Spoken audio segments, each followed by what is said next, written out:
আসসালামু আলাইকুম গাইস, সকলে কেমন আছেন? আশা করি অনেক ভালো আছেন। আমিও ভালো আছি আলহামদুলিল্লাহ। বছরের শুক্রবার সবাইকে জানাই জুম্মা মোবারক। শুক্রবারের দিন বছরের দাওয়াত পড়েছিল। আম্মু ভাতিজিকে দেখতে গেছিলাম। এখানে নাস্তা দিয়েছে, টেবিল সাজাই দিয়েছিল। আমরা টেবিলে বসিনি, আমরা রুমে নিয়ে চলে গেছিলাম প্লেট। আমার মামার শ্বশুর বাড়ি গেছিলাম। এখানে পরোটা আর লুচি দিয়েছিল, একটা করে, দুইটা করে আপেল,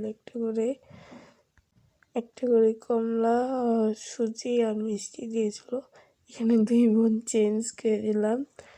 এখানে সবাই গেছিল, আমি গেছিলাম, আমার ছোট বোন গেছিল, আমার খালামণিরা গেছিল, তারপর আমার চাচি, বড় আম্মুরা সবাই গেছিল। সবাই বাবুর জন্য দোয়া করবেন আর মাশাল্লাহ মাশাল্লাহ লিখবেন।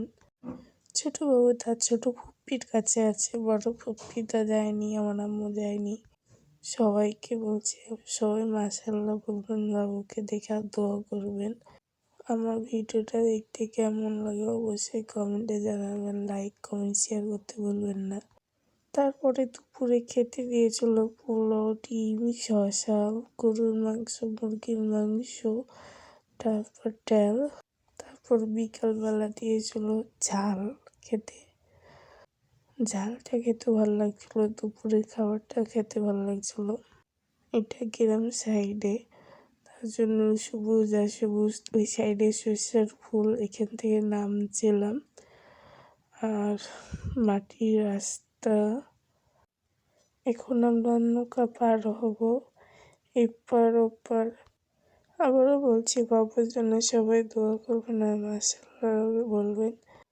তারপরে নৌকাতে ওঠার পরে ভিডিও, পানি আর বাতুক খেলাও আছে। সবাইকে জানাই আল্লাহ হাফেজ।